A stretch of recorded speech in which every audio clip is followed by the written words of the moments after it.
Night. First up, a special report. High drama in Telangana ahead of the high-stakes by-polls in Munugode. Allegations of poaching and Operation Lotus are flying thick and fast. In a sensational turn of events, cops swooped down on a farmhouse on the outskirts of Hyderabad and caught 3 men in the act of bribing 4 MLAs of the ruling TRS. The cops were tipped off by one of the MLAs, who claimed the accused offered 100 crores each to switch sides to the BJP. BJP is known for toppling state governments across India. But one thing is clear out today, that KCRG's MLAs are not for sale. The BJP accused TRS of doing drama because it is staring at defeat in the upcoming by-polls. बिल्कुल बेबुनियादी है, जानबूझकर मुनगोड में हारने वाला है, आने वाले चुनाव में टीआरएस जाने वाले है, एक नया मुख्यमंत्री आएंगे, उसके बचने के लिए अलग-अलग नया जिम्मिक्स डेली केसीआर तेलंगाना में हमारे ऊपर कर रहे हैं. Munugode will be going to polls on the 3rd of November, and the by-polls are being seen as a precursor to next year's assembly elections in Telangana. For the TRS, winning the by-poll will be crucial as the party's founder KCR is unveiling his national ambitions. Bharat माता की! But a win for the BJP will establish it as the sole challenger to the TRS. So is the poll rhetoric only going to get shriller from here on? Well, let me open this question to our guests as well who are joining us on the broadcast. We'll have Mr. Krishna Sagar Rao, who's the spokesperson of BJP from Telangana. Mr. Khalikur Rahman from TRS is also with us on the broadcast. Arshpreet Singh Kadial of the Congress Party. And A. Sai Shekhar, who's a political analyst, is also joining us on the show. Mr. Rao, let me come to you first. There are various allegations that have been made in that FIR, which has been registered by the Telangana police. In fact, I also think that BJP has demanded an inquiry by the Election Commission into this entire matter. But the allegation is that you tried to poach the MLAs. That's what TRS is saying. Do you think there is any substance to all of these charges which have been made? Zero substance. Actually, all the allegations are very clearly pointed at maligning Bharatiya Janata Party and besmirching the image of the party as we are rising in Telangana. And the accusations doesn't have any basis. These are all false accusations and allegations. And none of these individuals who are in the incident have anything to do with Bharatiya Janata Party. They are neither the members of the party, nor leaders, nor the cadre. So I don't understand as to how anybody can connect the dots except the wild imagination of KCR and his party as to BJP is involved in this. And if at all anybody is buying MLAs in the state, it is KCR and his team. They have got about 91 seats in the last election. That's about more than 90% of the election outcome, that is 119 seats. And then they go ahead and on a shopping spree buy more than 12 to 14 Congress MLAs. And today they are over 100. What would we do with 4 MLAs at 400 crores as they allege? I mean, Bharatiya Janata Party, when a crossover of an MLA happens to our party, they have to resign and go for a poll. So why would we take 4 people, and how can we topple a government with 4 people? Okay, Mr. Khalikur Rahman. Mr. Khalikur Rahman, that's a fair point to make. That's a fair point to make. What would the BJP do with 4 MLAs? If one were to believe your argument that they are building some kind of a coup or they're trying to poach MLAs, what would they do with 4 MLAs? It doesn't even mathematically make sense if they wanted to form a government in the state. See, this is just before the run-up to the by-poll election, which is happening in next 4 days in Munugode. But the actual planning of the BJP is the 2024 election, that is, the next year. I mean, 2023, which is happening next year. So they had already started approaching our MLAs. These, the agents and the power brokers, they have, for the last 1.5 months, they have been chasing our MLAs, and they have already told them that you switch over, and this is the amount which will be paid to you, and plus, you'll be awarded with a contract. And if not, then you also be prepared with the dire consequences. Then because there are agencies who will, crack down on you. Mr. Rahman, Mr. Rahman, I'm coming to that. Yeah. Allow me to finish. Yes. Then our MLAs were actually waiting for the right opportunity, because what happens is, because then yesterday evening, when these three gentlemen was there, then one of our MLAs informed the police so that these three could have been caught red-handed. So that's what exactly happened. Otherwise, if 1 month back, as mentioned in the FIR, that is 26/9. 2022, that is about a month back. If at that point, if our MLA had gone, then everyone would have asked for the evidence. What the evidence? No, Mr. Rahman, I take your points. I take the facts that you've put on record. But it's one thing for politicians to make allegations on each other. It's another thing for the police to register an FIR. And because there's an FIR and an investigation which is underway, that's why I'm asking you this question, to bring in more substance. What is the basis and legal and evidentiary basis on which you're saying that this was an attempt by the BJP? Because none of the people who've been arrested are actually BJP leaders or have any kind of membership of the BJP. So what is the basis on which you're saying this? See, all these people, do you think that the BJP will send their leaders directly? No, I don't think so, but I'm wondering that if you're saying this, there must be some kind of evidence. That's what I'm asking. That's what I'm asking. BJP is not, BJP is not so naive, and BJP is not so, innocent that they would send their top-rung leaders or even the state leadership to our MLAs to, pouch them. So these are the agents of the BJP who, approached our MLAs, and then they, made an offer to these people, and that is how, the entire nexus between the BJP leaders and these, the power brokers or the agents can be established, actually, if you ask me. No, sir, but other than what you're saying or what TRS is claiming, what is the evidence on record? Because the police on record has not said that this is from the BJP side. So that's why I'm asking you this question. The police is investigating the matter. Our MLAs have already given the evidence to the police, and the police, is corroborating the facts. And then police will definitely, issue their statement, the complete details with the evidence. So you'll have to wait for that, actually. But this is the Operation Lotus, which BJP, unsuccessfully tried to do this year, because they have, been successfully able to do this in the other 9 states. They were able to, topple the governments in the other 9 states. But unfortunately, sir, with all humility, your argument is circular. I'll tell you why. Because that's what the BJP leader was saying, that 4 MLAs with 4 MLAs, we cannot topple the government. So even if you argue that this is Operation Lotus, then what would they do with 4 MLAs? No, that's what I'm telling you, because their main eye is on 2024. Okay. And moreover, they wanted to send across a message to the voters of the Manugudu. Mr. Rao, they wanted to change the perception of the voters of Manugudu, saying that these 4 MLAs have come to us. But little did they realize that these 4 MLAs are transparent, obedient, and loyal to the party. Okay, Mr. Rao, that's a point that you must answer, that maybe you won't be able to form a government with the 4 MLAs poaching, considering the strength of the BJP in the state.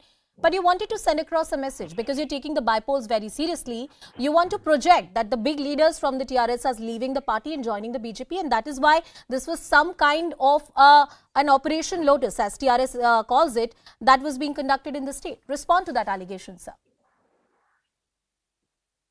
Mr. Rao. The Operation Lotus of Bharatiya Janata Party is only about giving development to the people. When they vote or not vote for us, when they don't vote for us as an opposition party, we'll voice their issues and then we'll bring them development. That's what Bharatiya Janata Party's Operation Lotus is. The rest of it all is a figment of imagination, where I don't need to actually explain as to why Bharatiya Janata Party will not do what it just didn't do. So how do I don't have to defend this. It is the burden of defense, burden of proof is on TRS to show that how is BJP related here and why is BJP related here. We have 8 months to go for an election, which is a state assembly election. Would any party do this kind of a misadventurism? We are a matured national party. We never have any principle of getting, horse trading MLAs directly and then making them ministers. We never did that. We don't have a precedence of that. Now, what is all this story all about? All right. See, TRS party is actually indulging in a self-goal. This will backfire badly because people of Telangana understand Bharatiya Janata Party is only trying to pitch development, nothing else. And whatever these games are, this is going to rebound on them. That is why today there was a press conference by CM Mr. Krishna Sagar Rao argues that BJP is a matured political party. And, you know, it doesn't, 2 plus 2 doesn't add up. I mean, there is no reason why they would try and poach 4 MLAs at a time when, according to the BJP, that TRS is already losing out on the popularity. And more importantly, there is no evidence in the public domain other than the political whataboutery to establish all the allegations that have been made. Respond to that, It Charles. is their word against our word. So the courts have Allow me to say, Mr. Rahman Saab, I'll come to you. I'll come to you. Let Arshpreet make an argument. I'll come to you. Okay. Arshpreet, go ahead. Thank you. I did not interrupt anyone. I hope nobody will interrupt me. Nobody Number will one. interrupt you. Go ahead. Please go ahead. Operation Lotus has now become an epidemic. It is more dangerous than Corona was to India or is to India. Now you see, BJP has this great legacy, this great pattern that I would like to say here. Goa, Karnataka, Maharashtra, Assam, Madhya Pradesh, Bihar, Arunachal, Manipur, Meghalaya, Punjab, and now Telangana. So Bharatiya Janata Party has time and again been conducting Operation Lotus, and no ED, no CBI, no IT department has done anything about this. We do not understand why. And it is a matter of fact that all opposition parties have ED cases pending against them. Mamata Banerjee's nephew, MK Stalin's daughter, Sharad Pawar, Kejriwal, Rahul Ji, and all those opposition parties, but not one BJP leader. I request the ED to do something about this so that they can take up their conviction rate from 0.5% to something better than that. And number two, now some gentlemen on this debate said that, you know, the people who were offering money there weren't the people of the BJP. I do not understand how people become judge, jury, and executioner. There's something of this sort has happened. One, it has been claimed by the Cyberabad police. And number two, an inquiry has to be done. Only No, the police has not said they come from BJP. The police has not said they have links to the BJP. Just to put the facts on sorry. record. I'd like to add a little fact here. Yeah. See, one, everybody knows it for a fact that a recovery has happened.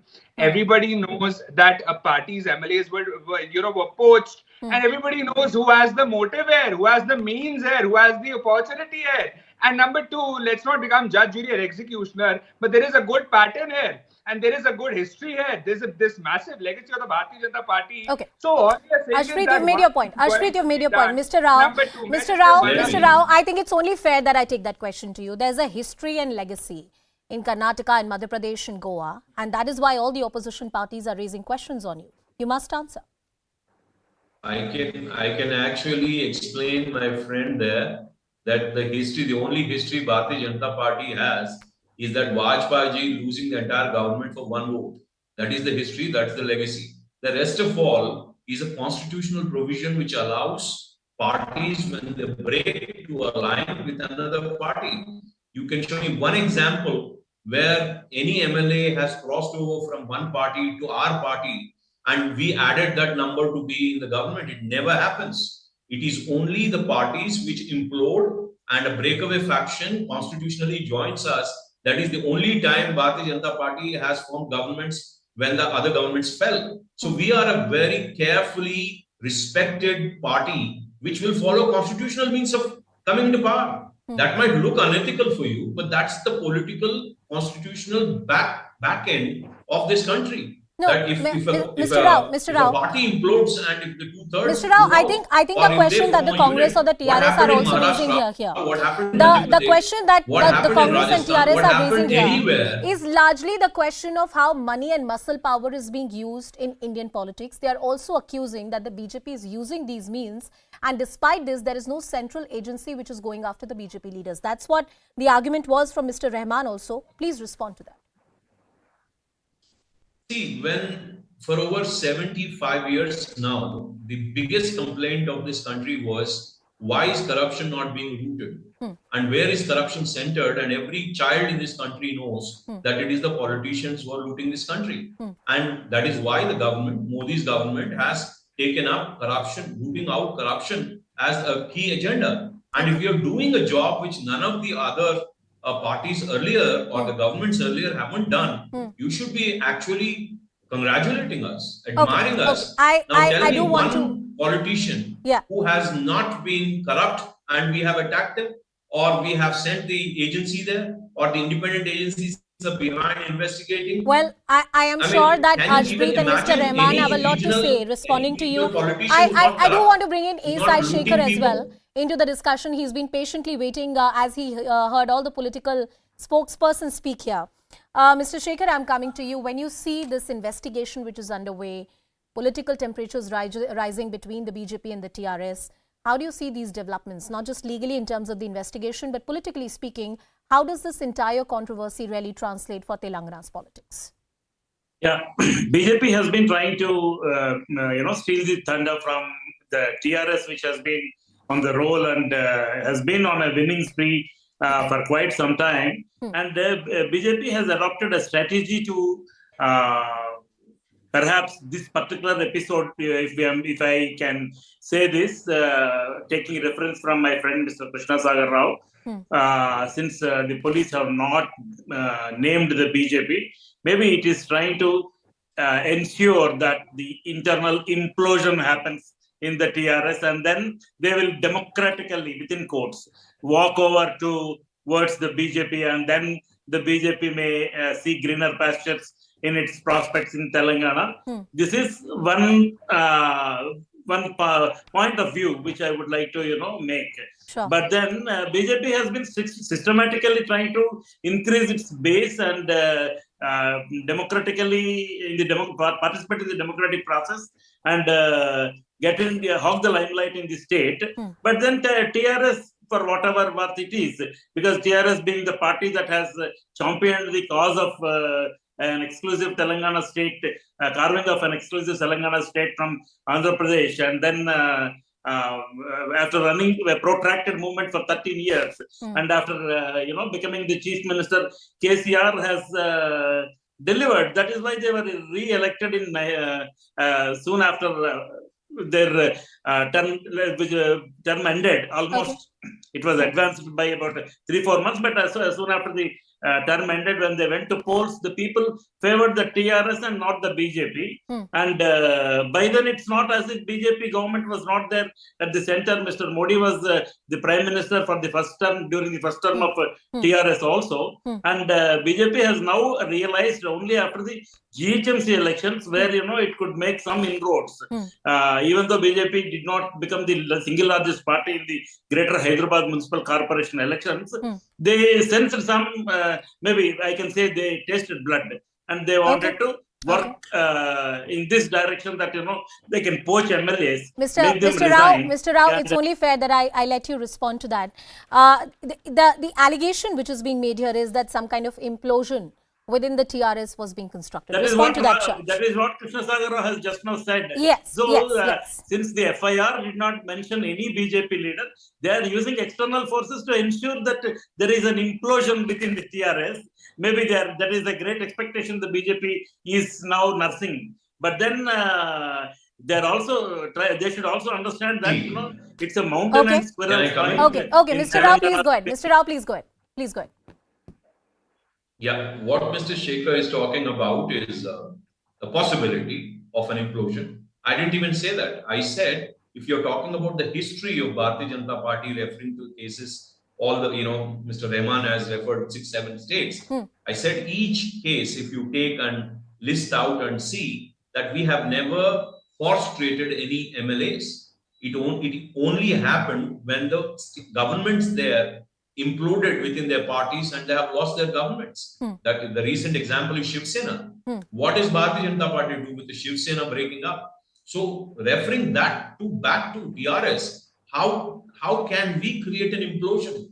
We cannot manufacture implosions, and that too at the fag end of when it is 8 months to go for an election. It will be a fool to do that. Somebody Okay. who's foolish and Arshpreet, naive you in had a point to politics can make, be Aam and Aadmi that's the point I Party. want to take to you as well. What But Mr. Bharatiya Krishna Janata Sagar Rao is Party, arguing, as I said, that if the we are governments in Madhya Pradesh, not in manufacturing Karnataka, in implosions. Goa, if these were illegally, unconstitutionally formed governments, then the courts would have interfered in this country. These are constitutional, quote-unquote, democratic means through which governments are formed. And if you have a problem, you should have gone to the High Court and the Supreme Court. Go to court.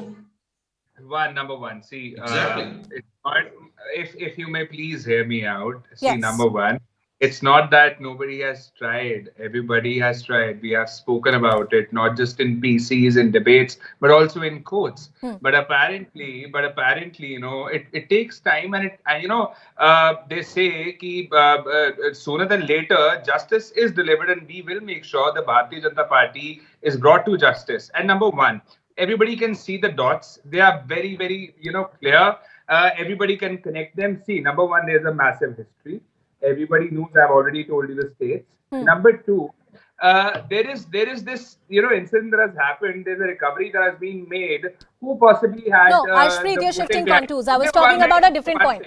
No, you raised a very specific point that there is a history to what BJP is doing. Yes. And I'm arguing, BJP is arguing, that's the point I'm taking to you, that if these were illegally, unconstitutionally formed government and BJP is actually involved in money and muscle power, then why haven't you approached the courts, and why isn't there a judicial intervention in these matters? Because you could have gone to the court and courts would have heard you, right?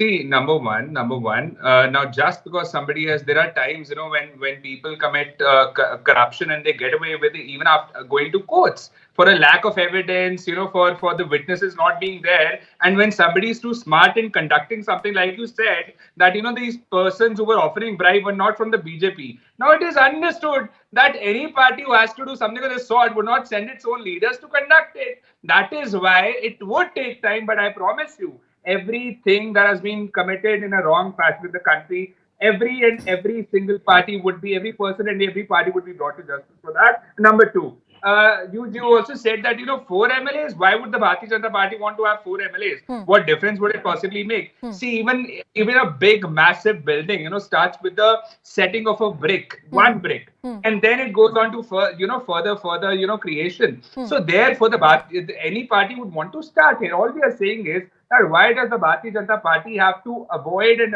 avert an inquiry? Let there be an inquiry by a sitting judge, and not just in this particular case. So then for that you have to move a court. For that you have to move a court. For that you have to move a court. Let me bring in. 1 second, please. Yeah. When there would be strong evidence, cogent evidence, only one can go to the court only then, because in Punjab also, when Operation Lotus was allegedly conducted, an FIR was registered against unknown people. However, nobody has been nabbed as of yet. Okay. Now, Mr. Khalikur Rahman, there are a lot of questions which are raised on the sanctity of this entire investigation. BJP is on record to say that the Telangana police is hand in gloves and connivance with the government, and this is a big conspiracy that has been hatched to defame the party. There is also a demand that there should be some kind of court monitoring that can be done or an intervention from the Election Commission, because there is no trust on the Telangana police authorities. Respond to that. So let me tell you, because the BJP, in fact, tried to tarnish, the image of the TRS, which is going to become the BRS at the national level, because BJP sees TRS as a major threat at the national level. So before that, then they thought that this is the right opportunity, that they turn the table, and what we were alleging against the BJP, they thought that let us go for the counter attack. So that is how they have just started counter attacking without any substance, without any basis. Just and knowing fully well the Operation Lotus, which they have already started doing, but it failed and it was foiled by the Telangana police. And as far as the Telangana police is concerned, let me tell you that they are not under the pressure of anyone. They are doing the complete independent inquiry, independent investigation, and it is the responsibility of the police, and police has been given the free hand to do the investigation. And I just want to take you back to Maharashtra, what Mr. Krishna Sagar was saying, that the Shiv Sena it just had the internal, explosion, and because of that, in a very constitutional manner, they, came and formed the government there. But who were the people who took them all to Gujarat, who gave them the support, and then from Gujarat in a private jet, they were all, shifted to Assam. So, I mean, can't you, join the dots here and then come to a conclusion? Sir, I really hope that there. these dots can be joined even in that investigation Yes. which the Telangana police is doing. Mr. Sai Shekhar, I'm coming to you Yes. for one analysis. Why is this bypoll so important? We have seen BJP take even municipal elections very, very seriously. And they have thrown in their entire political weight to make sure that they gain more and more ground in the state. How do you see BJP making inroads? Can they really, get more success in the upcoming elections, especially in the bypoll, that larger context, sir? In the very outset, when you have introduced the topic, you were talking about political vacuum. Yes. Actually, there was no vacuum, but since most congressmen were veering towards the TRS, Congress legislators were veering towards the TRS, Congress has inherently become weak in this state, and Congress has committed a cardinal mistake of joining hands with the Telugu Desam in 2018 election, and with that Congress individuality has been lost. And this is where BJP got alerted, and BJP decided to set its eyes on the Telangana state.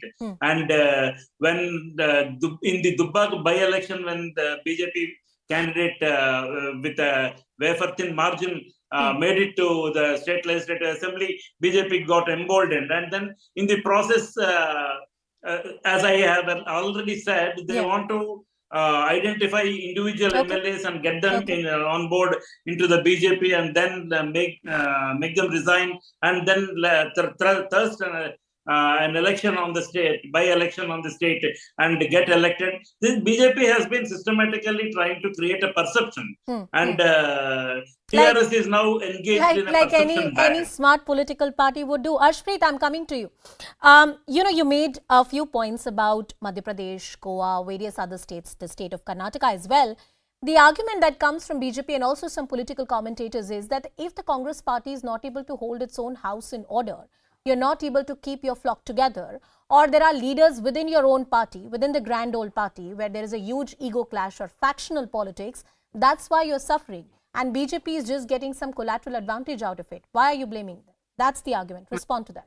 Well, the problem with the Bharatiya Janata Party is that this defection comes at the expense of democracy. The democracy that has taken so much, and it has been so hard for India to get. And the Bharatiya Janata Party is just doing away with that. The problem here is that just because till date nobody has been able to take action does not mean that the Bharatiya Janata Party hasn't done anything. Like I said before, there's not one ED case pending against them, and no matter how big the recovery is, there have been many times when things have been brushed under the carpet. Therefore, we demand an inquiry by a sitting judge. Number two, see, one thing is for sure, that it's not just like that. In around 10 states, hundreds of MLAs had a change of heart, a change of mind. Oh, that we should migrate from our party to the Bharatiya Janata Party for no reason. There have been instances wherein they have had cases of ED, IT, and CBI. And the moment they go into the Bharatiya Janata Party, they all get quiet. As if Arshpreet, you did not answer my question. You weren't able to keep your flock together. As if the Bharatiya Janata Party had some washing machine. TRS, even if I were to take the argument of TRS on face value, at least they were able to keep their flock together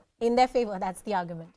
Congress party was not able to. Number one. See, the leaders that have gone into the Bharatiya Janata Party, we are happy about that because the people who can go to the Bharatiya Janata Party, why would they not leave the Bharatiya Janata Party? All right, that's all the time that I have, and I really hope that this investigation by the police authorities reaches a logical conclusion and is not lost in the political noise of this entire matter. Mr. Krishna Sagar Rao, Khalikur Rahman, Arshpreet Singh Kadial, and Mr. A. Sai Shekhar. Thank you, gentlemen, for joining us on the show. Well, shifting focus to another big development of the day, the face-off between the Congress and the BJP over Kashmir and its history once again has taken the centre stage today. None other than Union Law Minister Mr. Kiren Rijiju wrote exclusively for News18.com on the 75th anniversary of Kashmir accession.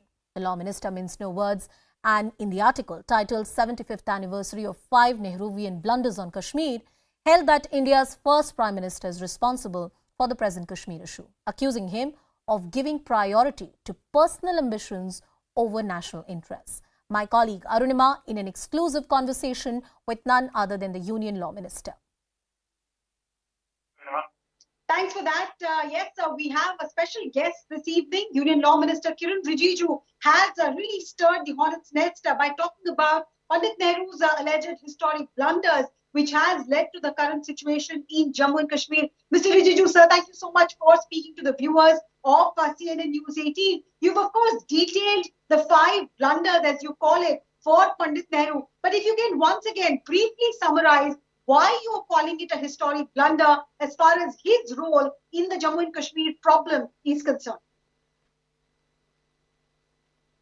Whatever I have stated through the article is to put the record straight and put it before the nation, because as an Indian, it is my duty, as the duty of any other Indian, to recognize and realize the mistakes which were committed by Nehruji. Now, this is a fact which I have not discovered. It is a fact which is there in the record, and the documents which I have quoted is from the Parliament proceedings and what Nehru had stated in the Constituent Assembly and other materials and documents which are part of the history. I cannot change the history, and nobody can change the history. Fact is fact. Now, for over last 75 years, the impression and the narrative being created is that Maharaja Ranjit Singh had acceded to join Indian Union only after it was attacked by the Kavilia, the Pakistani forces. When they attacked Jammu and Kashmir, then only Maharaja decided to join with the Indian Union, which is not correct, because Nehru himself has stated that Maharaja had approached to join Indian Union much before 15 August 1947. If the issue of Kashmir was treated just like any other princely states, then this whole issue of Kashmir as disputed territory or the whole debate and discussion would have never arisen. That is why we have to put the record straight, and I want to say that whatever blunders committed by Nehruji has been undone by Modiji, and today we are following a right step which every Indian must support. Squarely on Pandit Nehru for the Kashmir problem, Jairam Ramesh actually joined issues with you and said that it was perhaps a collective decision. He's saying that Sardar Patel was on board with the idea, or he was okay with the idea of Kashmir joining hands with Pakistan till the time that Junagadh was coming to India. He's quoting around September 1947. Till that point, he says Sardar Patel was okay with that. So in your research, has anything come up which supports this position? You have to say anything about this position? Now, what I am saying is that the blunders which I had mentioned, now because of those blunders, India had to pay a heavy price, and we are still is handling those issues which were created by Nehruji. Now, once the Jammu Kashmir as a state is considered the inalienable part of India, and it is a matter of fact, nobody should dispute it. But despite Jammu and Kashmir being part of India, yet a portion of Jammu and Kashmir is still occupied by Pakistan, and a part of that area is ceded to China. So that is why it is more a matter which is still kind of unfinished task for the nation, that half of Jammu Kashmir is still under the occupation of Pakistan, which is illegal. So that is why, how can we remain silent when a blunder which was committed then is leading to the nation paying a heavy price. So, can we ignore the fact? We cannot ignore the fact, and it is very important to realize the mistake. That is why I had also quoted Ambedkarji, who said that those who forget the history cannot make history. So, it is better for everybody to admit the mistake, especially for those Congress party and some other people who are trying to defend Nehruji unnecessarily, to admit the fact. Let us admit the fact, and nothing wrong in admitting the fact, and let us move ahead and ensure that the blunders committed are handled in a proper way, so that we can at least retrieve those lost moments and do some corrective steps. And Modi ji has undone the mistakes committed by Nehruji. Right. Modi ji, you're saying has taken steps, and then viewers, just to give you a background about how this entire debate between Jairam Ramesh and the Union Law Minister Kiran Rijiju began. Just to give you a background before I ask my next question, it was during an election rally in Gujarat that Prime Minister Modi, without taking any names, suggested that if Sardar Patel had perhaps handled the Kashmir issue like he handled Junagadh and Hyderabad, the result would have been different, to which Jairam Ramesh tweeted, and that was the reference which I made to the law minister right now. Jairam Ramesh tweeted and said that it was because of the friendship between Sheikh Abdullah and Pandit Nehru that ultimately the popular opinion in Kashmir also chided in favor of India. He also suggested, like I just asked the law minister, that Sardar Patel was on board with the idea as far as joining hands with Pakistan of Kashmir is concerned. Jairam Ramesh suggested that till Junagadh joined India, Sardar Patel was okay with Kashmir going to Pakistan. Something that has been contradicted by those who are supporting the view that it was only and only a blunder made by the Prime Minister. But coming back to then Prime Minister Pandit Nehru's view, Mr. Kiran Rijiju, what, in your opinion, was this a genuine blunder, misreading of the situation, or is there some kind of a malafide do you suspect in this? Because you've spoken about the majority opinion in Jammu and Kashmir being given precedent over the view of the ruler, opposed to the act of independence. No, let us not go into the confusions which is created by some statesmen, some statements coming from some Congress leader or some people. I am not interested in going into that. The facts are before the public. The facts are not my creation. The facts are part of the records, and going by the records, it is very clear that the narratives which were being run since last 75 years must be now buried, and let us accept the fact, and the blunders were committed by Nehruji, and corrective steps are being done by Modi ji, and that is the fact. And I do not want to enter into debate. Actually, as I have stated, I am not going to give opinion on my own, because history is related to facts and figures, and those the events and those records which are there, these cannot be changed neither by my statement or nor by the undesirable attempts being made by the Congress leaders. Congress, in fact, Mr. Rijiju, called you the greatest student of the WhatsApp University after your detailed article where you listed the 5 points, starting with, and you've detailed this in this article that you wrote for news18.com. Viewers, you can log on to news18.com and read that detailed article as well. But Mr. Rijiju, you started off by pointing out that how, much before the actual instrument of accession was signed, in July itself, Maharaja Hari Singh, in Pandit Nehru's own words, this is what you have said, he sent feelers to Pandit Nehru that he wanted to accede to India. And then you narrated how Pandit Nehru, asked that this is a special case, and you've questioned why it was treated as a special case. You've also questioned why Pandit Nehru did not intervene even when Pakistan sent its raiders, militarily intervened in Jammu and Kashmir. You've also questioned how the decision to take this matter to United Nations, and how that misadventure as far as plebiscite is concerned, that also was entered into. All of these points you have narrated there. But coming back to that question that I asked you, was this a genuine miscalculation and mistake or blunder, as you call it, by Pandit Nehru?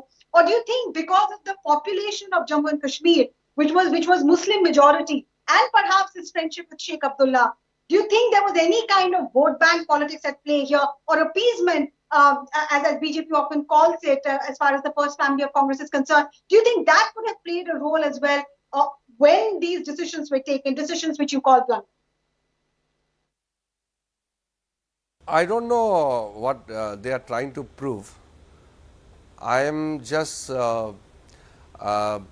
putting out the things which every Indian should know. The nation must know the facts. That's all. I don't want to get into any debate and discussion. I just want to say that these records are there before the country, and we should go by records. We should go by facts, not by false narrative. Right. Mr. Kiran Rijiju, they are refusing to enter into any kind of an argument with the Congress leaders who have called him the greatest product, the greatest student of WhatsApp University. That is what they have called his, reasoning, his logic. He's called the Kashmir problem result of a historic blunder by Pandit Nehru. Congress party has countered that, saying that he's just forwarding what is often peddled at WhatsApp, essentially meaning that this is not backed by historical fact. Kiran Rijiju counters it by saying that I'm not quoting anybody else. I'm bringing to you facts from Pandit Nehru's own speeches made in Parliament and made in other records vis-a-vis his communication with other leaders. So Kiran Rijiju's point of view there, being supported, of course, by senior ministers in the government, senior leaders of the Bharatiya Janata Party, and being dismissed totally by the Congress leaders. That is where matters stand at the moment. I don't think we've heard the last of this as far as Kashmir is concerned. So that's where matters stand. Right. My colleague Arunima, in that exclusive conversation with the Union Law Minister, he has reiterated those charges that he wrote in that article for news18.com. That conversation with the Union Law Minister and that article up on our website, news18.com. You can log in and read. And as Arunima said, the last has not been said yet. We're slipping into a very short break, but on the other side, a big step towards bridging the gender gap in Indian cricket.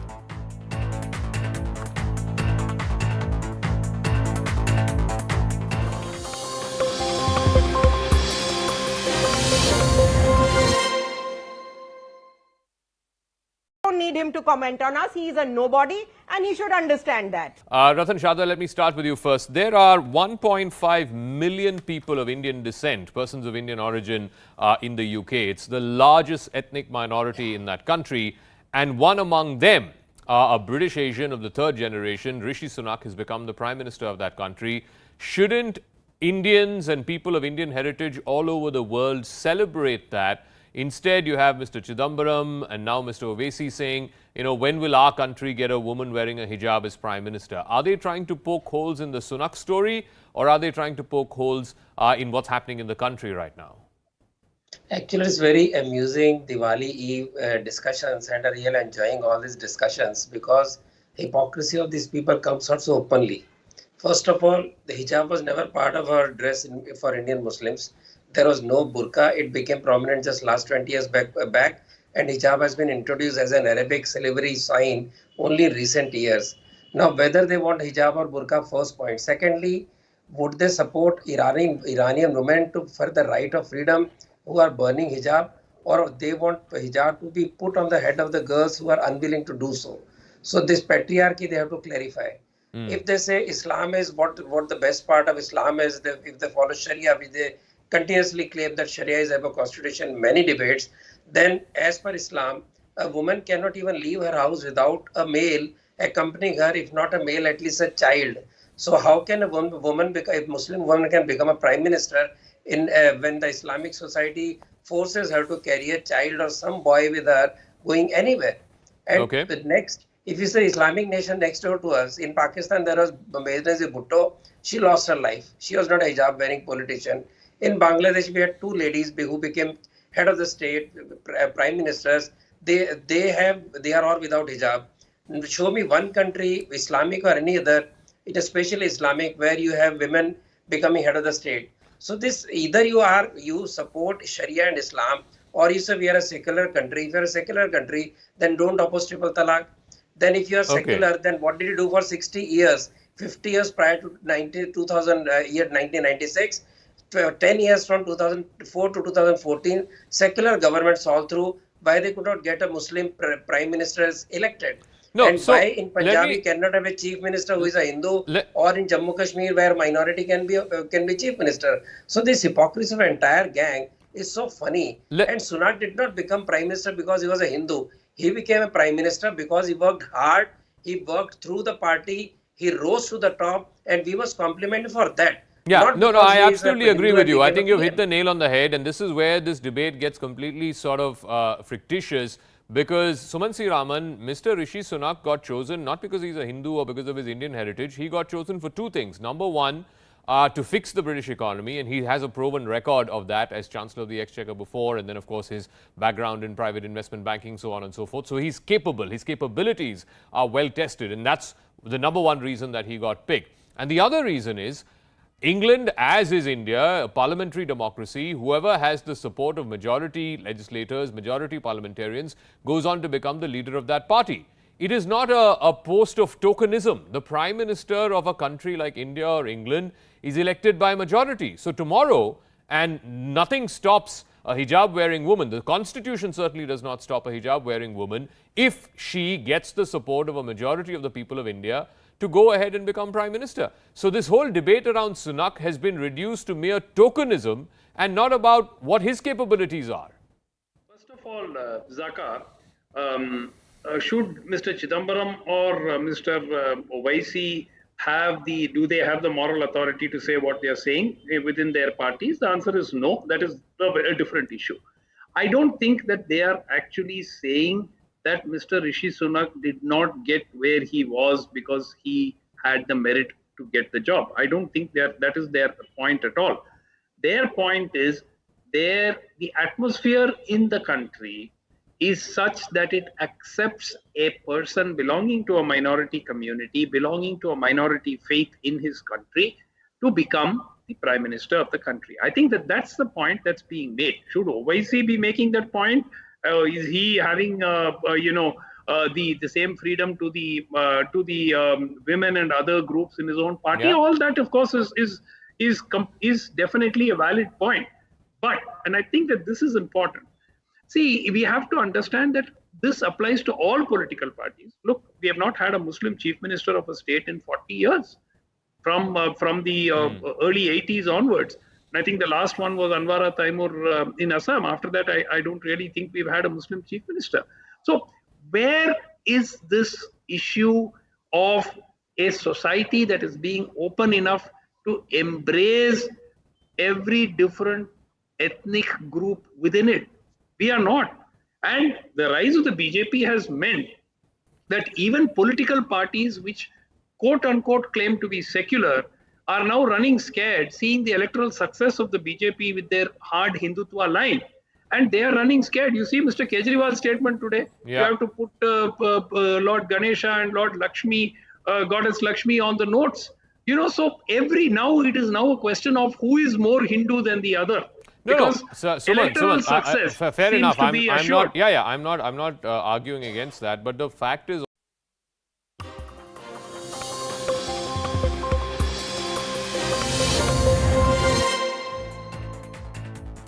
men and women are equal, legally speaking, in this country, but the existence of disparity is an open secret across sectors, including the world of sports. Today, BCCI took a historic step by announcing that the board shall pay equal match fee for India's male and female cricketers for appearances in international cricket. The development is seen as a red-letter day in Indian cricket and also points out to the growing acceptance and popularity of Indian women's cricket. To talk to us more about this historic step, we have Yastika Bhatia, who's a cricketer herself. She is joining us on the broadcast. Yastika, thank you so much for speaking to us. And before I go to Yastika, let's just have a look at what the story is, what the reactions have been coming in, and what to expect in the next few days.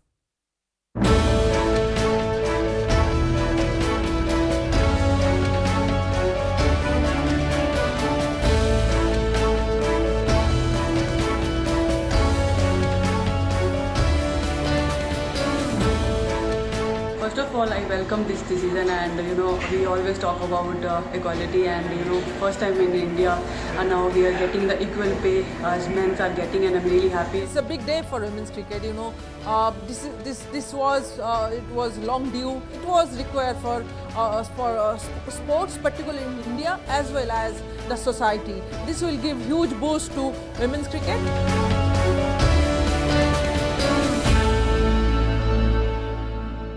Well, as I said earlier, joining us on the broadcast is Yastika Bhatia. She's a cricketer and, of course, somebody who continues to play for Team India.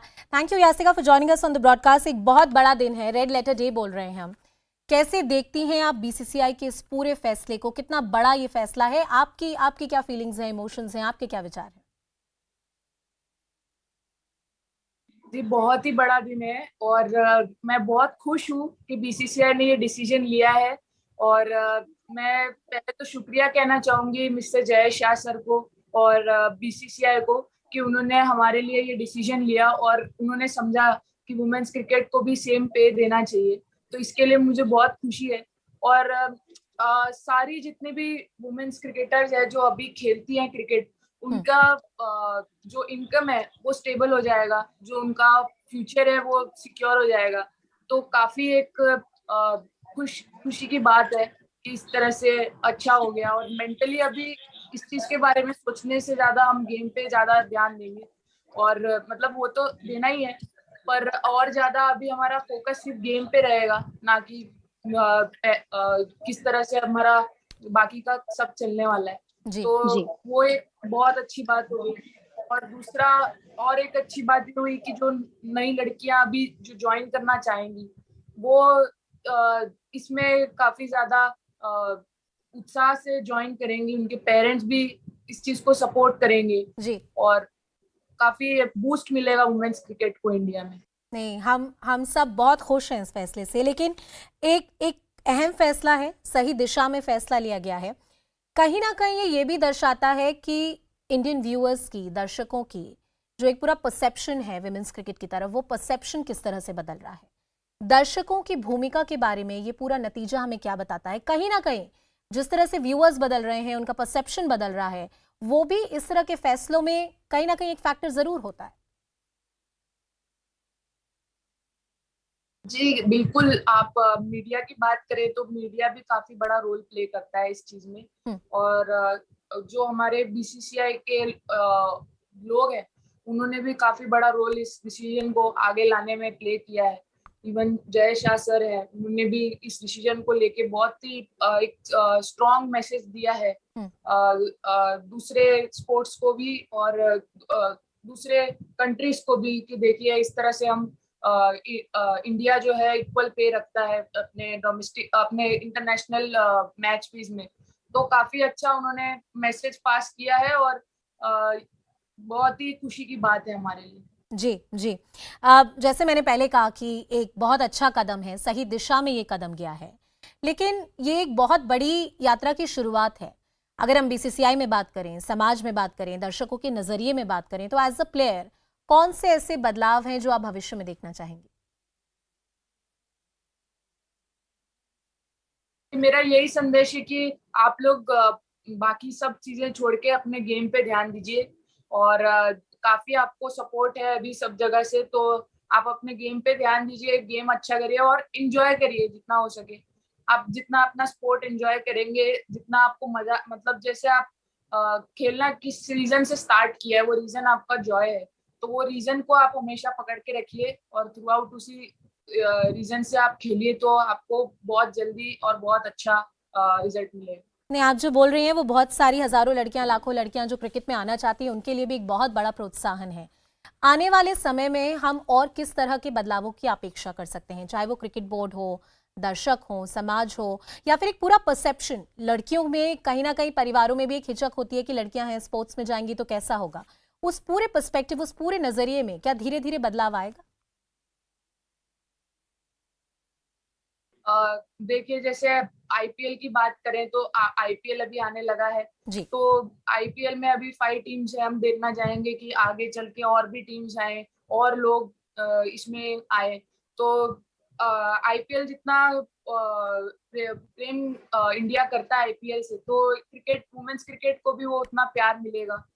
और देखें तो contract system है, उसमें भी equal pay आएगा तो और अच्छा होगा। लेकिन ये सब चीजें स्टेप बाय स्टेप बीसीसीआई करेगा, और मैं उस पर ट्रस्ट करती हूँ कि बीसीसीआई में राइट लोग वहां पे बैठे कि वो ये डिसीजन लेंगे और हमारे लिए जो भी बेहतर होगा वो करेंगे।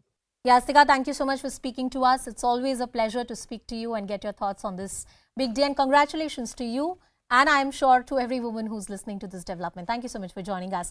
Joining us on the broadcast is another wonderful former cricketer. She's Shubhalakshmi Sharma. You all know about her and her contribution to Indian women's cricket. Shubhalakshmi ji, thank you so much for speaking to us on the show. मैं आपसे जानना चाहूँगी कि आज इस ऐतिहासिक फैसले के बाद बीसीसीआई ने, जय शाह का भी सब लोग धन्यवाद कर रहे हैं, कह रहे हैं कि उन्होंने एक बहुत अच्छा फैसला लिया है, बोर्ड ने एक बहुत अच्छा फैसला लिया है। क्या संदेश गया है क्रिकेटर्स को, प्लेयर्स को, उन हजारों लड़कियों को जो शायद भारतीय क्रिकेट का हिस्सा बनना चाहती हैं? आज का दिन वुमेन्स क्रिकेट के लिए आई थिंक बहुत ही ज्यादा मतलब एक सेलिब्रेशन जैसा है, क्योंकि मतलब ये हमारे लिए बहुत इम्पोर्टेंट था as a women cricketer. I feel कि मतलब आप इन्होंने इक्वालिटी, मतलब बहुत टाइम से बात हो रही थी, जैसे एक बीसीसीआई सेकंड ऐसा एसोसिएशन है जो ये अलाउ किया है। इससे पहले न्यूजीलैंड कंट्री ने किया था जी। तो ये बहुत ही ज्यादा है, मतलब इससे होगा कि यंगस्टर्स और भी मोटिवेट होंगे खेलने के लिए।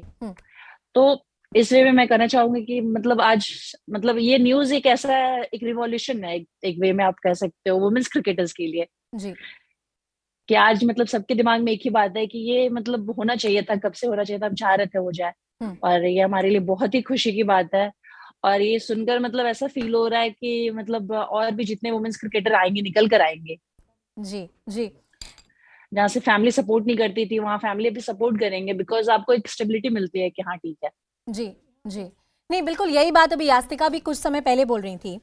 एक सही कदम है, सही दिशा में एक ऐतिहासिक कदम लिया गया है, मगर बहुत सारे ऐसे बदलाव हैं जो आने अभी बाकी हैं। व्हाट आर दोस चेंजेस जो आप देखना चाहेंगी both with in the system and outside the system? I think last 3-4 year से काफी चेंजेस हुआ है वुमेन्स क्रिकेट में। पहले इतनी लाइमलाइट नहीं होती थी, पहले इतनी इन्फॉर्मेशन डिटेल्स भी नहीं होती थी कि वुमेन्स के मैचेस हो भी जाते थे तो पता नहीं चलता था लोगों को।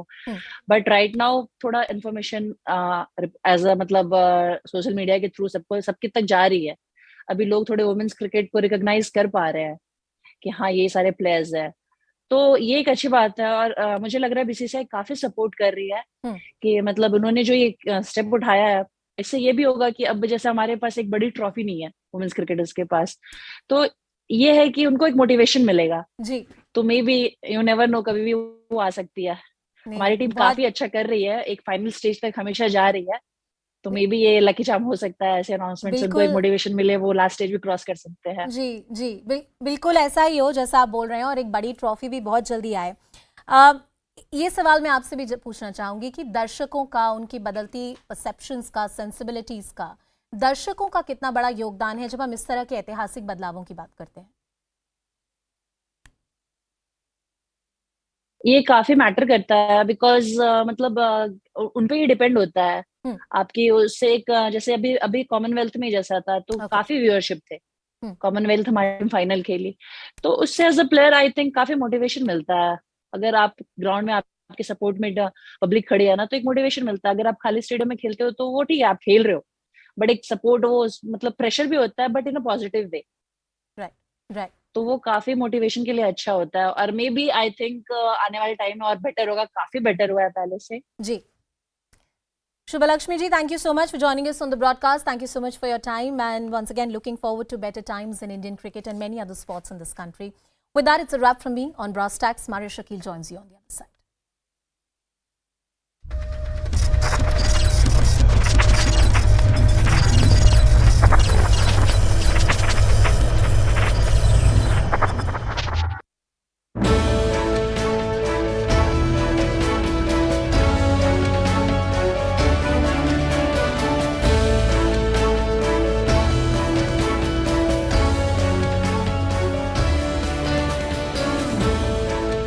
First of all, I welcome this decision, and we always talk about equality, and first time in India, and now we are getting the equal pay as men are getting, and I'm really happy. It's a big day for women's cricket. This was it was long due. It was required for sports, particularly in India, as well as the society. This will give huge boost to women's cricket.